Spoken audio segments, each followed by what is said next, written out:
Ever notice how we're kind of bombarded with stories of people getting rich quick?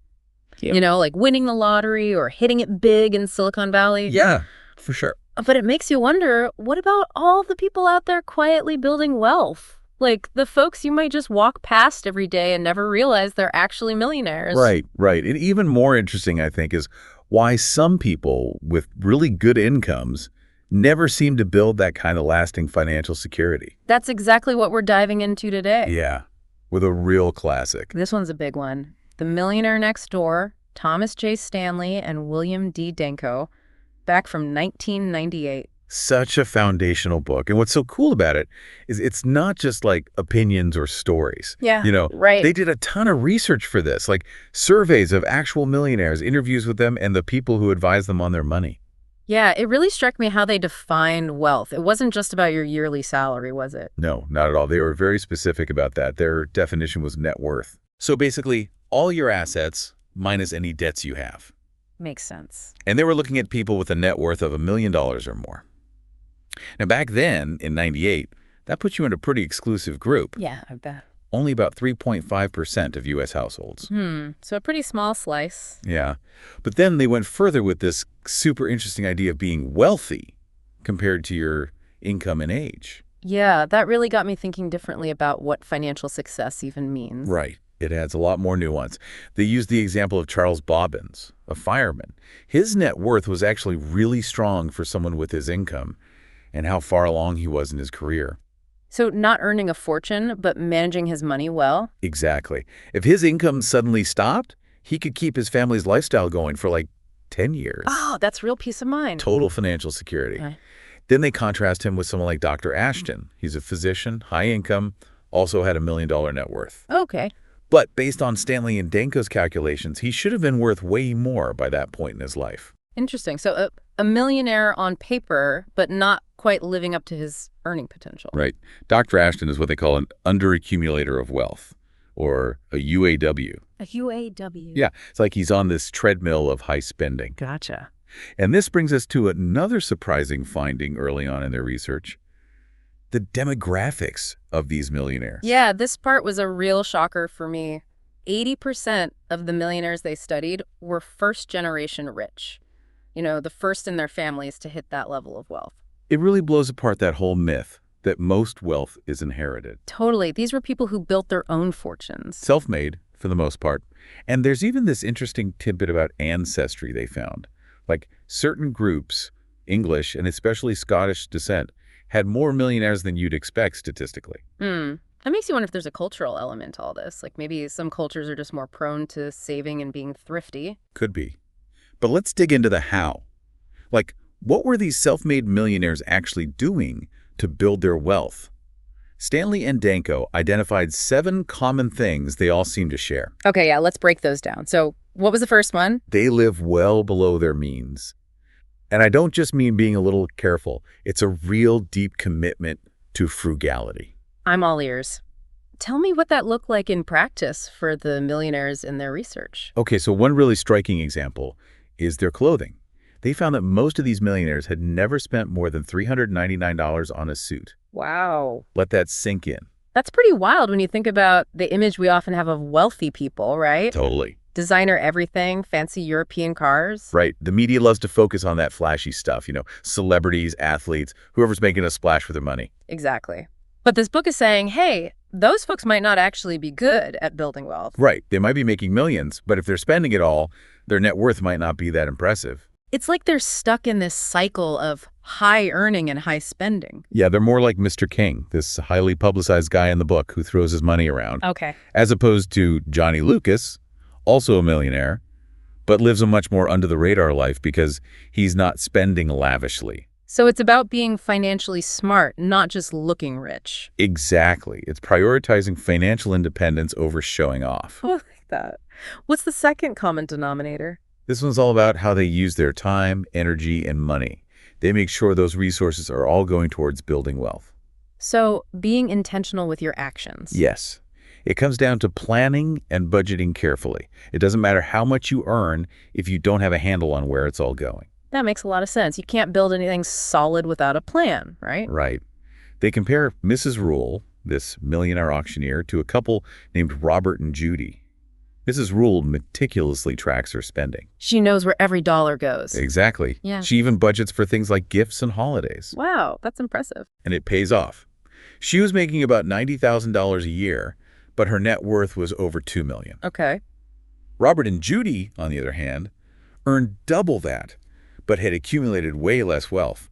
They had no clue where their money was going. They just felt controlled by their spending. Yeah, it's like their spending habits were dictating their lives. Mm-hmm. And even their credit card habits were different. The millionaires tended to stick with basic cards. Really? I remember that detail being surprising. Yeah, they preferred Visa, MasterCard, even department store cards. Uh-huh. They weren't going for the fancy platinum cards or anything like that. It's about avoiding those extra fees and temptations. Exactly. They were all about practicality. Okay, ready for number 3? Hit me with it. This one's about their beliefs. These millionaires genuinely believed that being financially independent was more important than looking like they had a high social status. It circles back to that first point, doesn't it? Totally. It's about valuing security and freedom over showing off. Exactly. Yeah. You tell this great story about Mr. Allen, a fisherman. Someone actually offered him a Rolls Royce, Wow, a Rolls Royce. but he turned it down. He did. Yeah, he said it didn't fit his lifestyle. Makes sense. He was more focused on having financial security and the freedom that came with it. A fancy car wasn't going to give him that. That's a powerful example of their mindset. Oh, Okay, what about number 4? this one gets a little more complex. It's about how their parents handled money. Okay. Stanley and Danko call it economic outpatient care, or EOC. EOC, so like financial support from parents. Yeah, but with a catch. Their parents only provided the support until they were capable of being self-sufficient. So a temporary boost, not a lifelong handout. Right, like a safety net, not a hammock. Gotcha. And this really ties into that statistic we talked about earlier. Remember how most of these millionaires were first-generation affluent? Yeah. They didn't rely on big inheritances. Their parents helped them get on their feet, but then they were expected to make their own way. It seems like that leads right into the 5th common denominator. You got it. Their adult children were also economically independent. Makes sense. If you build your wealth yourself and value independence, you're probably going to raise your kids with those same values. Absolutely. What about number 6? Let's hear it. These millionaires were skilled at spotting and going after market opportunities. So they had an entrepreneurial mindset. Yeah, but it wasn't always about, starting the next tech giant. It was more about finding ways to provide real value to others. Like what kinds of opportunities are we talking about here? Well, one specific recommendation they had for their own kids was to think about professions that serve affluent people. Okay. Things like accounting, law, estate planning. Gotcha. There's always going to be a need for those services. And they also pointed out that a surprising number of auctioneers are millionaires. Really? Yeah, over 35%. Interesting. They're generally frugal, and their businesses don't have huge overhead costs. So you can find opportunities in unexpected places. Exactly. And last but not least, number 7. Lay it on me. They chose the right occupation. Now, this doesn't mean certain jobs guarantee you'll get rich. Right.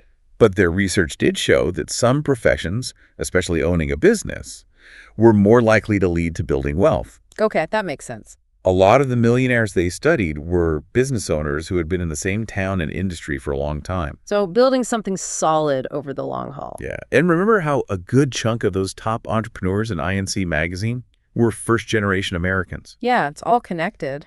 It shows that having that entrepreneurial drive, plus being in the right place at the right time, can really lead to success.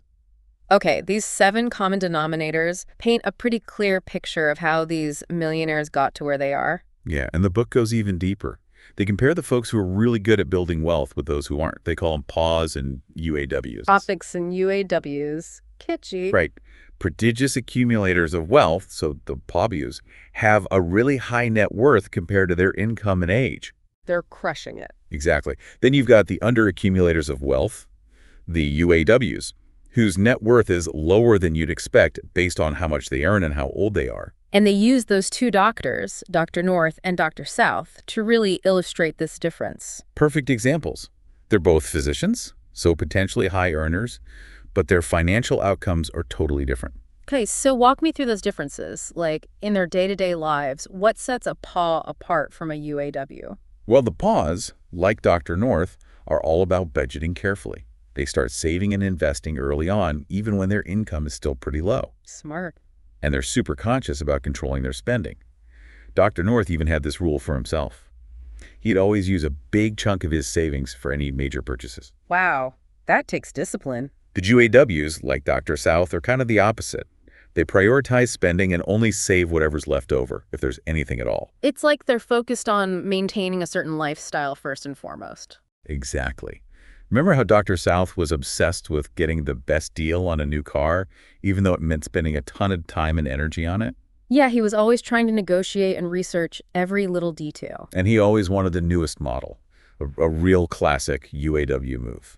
It seems like they're chasing that immediate satisfaction instead of thinking long term. Yeah, and even their worries reflect this. POs are less concerned about their personal finances and more focused on things that might affect their businesses or investments. UAWs are often stressed about keeping up their lifestyle, making sure their income is enough, and that nagging fear that they'll never really build wealth. Makes sense. Table 3.1 in the book actually lays out all these contrasting concerns. It's pretty eye-opening. Yeah, I bet. And how they use their time also seems to be a big difference. Huge. POs make time for planning their investments and managing their money. They start this early in their careers. So it's built into their routine from the get-go. Yeah. Exactly. UAWs often feel too busy for all that, which, like we said about budgeting, kind of reveals their priorities. It's about where you choose to focus your energy. Totally. And even the way they get financial advice is different. POs are more deliberate about it. Okay. They might manage their own investments or seek out trusted advisors, often through referrals from people they already work with, like their accountant. Building those relationships. Yeah, Mr. Martin's story about how he vets potential advisors is a great example of this. He doesn't just jump into anything. He's doing his due diligence. UAWs, though, they tend to jump around from advisor to advisor, often paying higher fees, but not getting the results they want. Not a good strategy. Like Dr. South, who had accounts at a bunch of different brokerage firms, but wasn't seeing much growth overall. So just having a high income doesn't automatically make you good with money. Nope. You have to be smart about what you do with it. And that brings us to the importance of frugality. Playing great defense, as they put it in the book. Love that analogy. Me too. Your high income is your offense. Yeah. But you got to have that strong defense too. You can't let it all slip away. Exactly. And having a frugal spouse is a big factor in building wealth, according to the book. Oh, yeah. They had that great story about the millionaire's wife who still clipped coupons. Even though they were already wealthy? It shows that mindset is so ingrained. It's about those everyday habits. Totally. Yeah. And the book also talks about this thing called the income to wealth ratio, which I found fascinating. Yeah, tell me about that. So millionaires tend to only take out a small percentage of their total wealth as income each year. Okay. Compared to most households. Interesting. And that often means they pay less in income tax overall, at least as a percentage of their total wealth. They use Sharon and Barbara to illustrate this. Both have high incomes, but Sharon's a UAW with low net worth, and Barbara's a PAW with a much bigger net worth. Okay.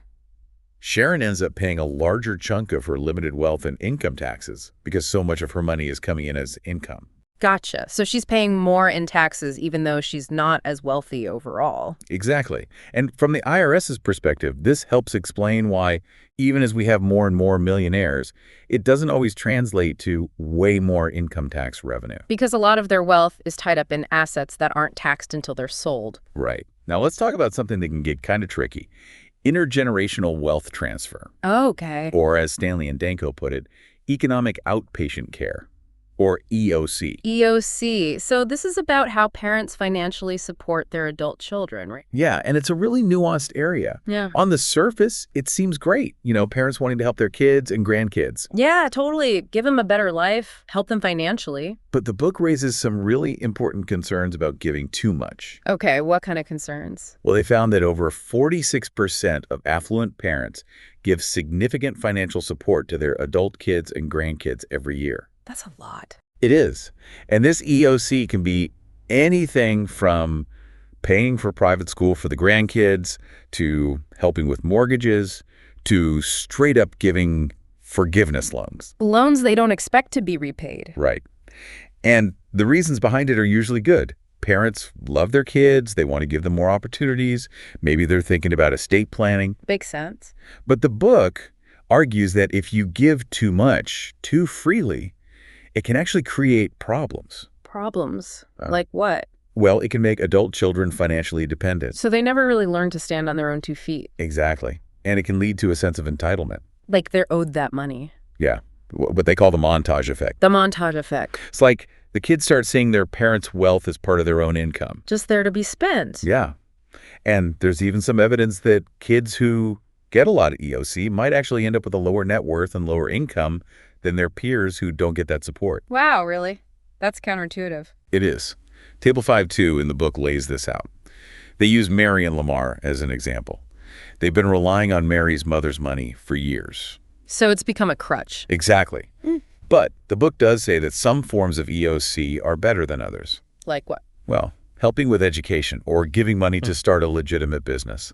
Okay. That's seen as more likely to help kids be productive and self-reliant in the long run. So teach a man to fish rather than giving him a fish. Exactly. And there's this other idea they bring up that's kind of uncomfortable. What's that? The idea of strengthening the strong and weakening the weak. I'm intrigued. They found that parents sometimes give more support to their kids who are less financially successful. I can see how that would happen, wanting to help the one who's struggling more. Right. But the book says this can actually prevent those kids from developing the skills they need to be independent. It's like doing too much for them ends up hurting them in the long run. Yeah, like that story about the dad who kept writing his son's college papers. It seemed helpful at the time, but not really setting him up for success. It's a tough balance to strike as a parent. It is. And they even talk about how different types of affluent housewives, they call them type A and type B, get different levels of support from their parents based on how capable they seem. So a lot of factors at play. Definitely. Okay, let's switch gears to something a little more tangible. Sure. The book has a whole section on how millionaires buy cars. Oh, yeah, I remember that. What did they find? Well, they divide car buyers into two groups: dealer shoppers and dealer loyalists. Okay. Millionaires tend to be dealer shoppers. So they shop around for the best deal. Exactly. They're not necessarily loyal to a particular dealership unless there's a strong business reason for it. Makes sense. And there's this interesting group they call used vehicle-prone dealer loyalists. Used vehicle prone. Yeah, these are millionaires who actually like buying slightly used cars, Interesting. often just a year or two old. So they let someone else take the initial depreciation hit. Exactly. They're patient and strategic. They might have a dealer they trust, but they're looking for value. And probably planning to resell a car after a few years and get a good chunk of their money back. Right. It's totally different from someone like Dr. South, who always wanted the brand new model and spent tons of time trying to get the perfect deal. Again, short-term thinking versus long-term strategy. Exactly. And the book makes it clear. Millionaires generally spend way less on cars over their lifetime than people who aren't millionaires but have high incomes. It's all adding up. Right. And they tell this story about Gary, who tried to copy his CEO's expensive car habit before he was actually wealthy. Classic mistake. Big time. So what about those of us who are raising kids? What are some takeaways from all this about raising financially responsible children? Yeah, the book had some pretty specific advice for parents, didn't it? They did. And it's all based on those core principles we've been talking about. First and foremost, they say never tell your kids you're wealthy. Okay, why not? It can make them feel entitled and less motivated to achieve things on their own. That makes sense. And then model good financial behavior yourself. Kids learn more from what they see you do than what you tell them. Actions speak louder than words. Exactly. They use Dr. North as an example again. He had this simple poster in his house with King's Rules on it. King's Rules? Yeah, just basic principles about being responsible with money, and he lived by those rules himself. Leading by example. Exactly. And they also suggest delaying giving your kids a big inheritance. Oh, interesting. Like wait until they're older. Yeah, Dr. North planned to give his kids most of his wealth after they turned 40. His thinking was that by then, they'd already be established in their lives and hopefully self-sufficient. So the money wouldn't derail them. Exactly. They also say to avoid giving too many big cash gifts. Oh, okay. Instead, focus on funding specific things like education or a down payment on a house. Needs, not wants. Right. And encourage them to chip in their own money, too, like Dr. North, who made his kids pay for a big chunk of any major purchases themselves. Instilling that sense of ownership. Exactly. And one more piece of advice that really stuck with me was this. Don't try to compete with your kids financially. That's an interesting one. They say you should focus on their education, showing them respect, helping them build their social standing, but not by just throwing money at them. Yeah, that could create some weird dynamics. Totally. Yeah. And finally, encourage them to work hard and be self-sufficient. Instilling those core values. Yeah, like in the story about Ken, whose father was so proud of him for working a part-time job and paying for his own education. It's about building character, not just bank accounts. Exactly. Okay, ready for one last point? Bring it on. The book also touches on which professions and businesses are likely to do really well as all this wealth starts getting passed down to the next generation. Oh, yeah, that's an interesting angle. What do they say? Well, estate attorneys are going to be in high demand, especially those who can act as advisors and mentors to families. Makes sense. Yeah. Navigating all those legal and financial complexities. Right. And accountants who specialize in tax planning and trusts. Financial advisors who come highly recommended, of course. So trusted experts. Exactly. And then there's real estate managers to handle properties, educators, and tutors, especially for those grandkids going to private schools. Okay. Housing specialists and mortgage lenders, home security companies, interior designers, fundraising consultants, even travel agents who specialize in luxury travel. Wow, quite a range. They also had this whole list of small businesses that were popular among millionaires. So being self-employed does increase your chances of building wealth. Statistically, yeah, but it's not a guarantee. Right, there are no guarantees in life. So true. Well, this has been an amazing deep dive into the Millionaire Next Door. What's the biggest takeaway you think our listeners should remember? For me, it's that real wealth isn't just about how much you make. It's about what you do with it. Exactly. It's about being frugal, saving and investing wisely, and prioritizing financial independence over looking rich. And the fact that most of the millionaires in the book were self-made really drives that home. Totally. The PAW versus UAW comparison was huge for me. It really highlights the impact of your everyday choices. Couldn't agree more. So here's something for everyone listening to think about. Okay. Take a good look at your spending habits. Honestly, ask yourself, are you acting like a paw, building towards that financial freedom? Or are we more like a UAW? Right. Think about the long-term consequences of the choices you're making today. That's some powerful food for thought. Thanks for walking us through this. It's given me a whole new perspective on wealth. You got it. And for everyone listening, I'd highly recommend checking out The Millionaire Next Door yourself. It's a classic for a reason. It really makes you think about what it truly means to build lasting wealth.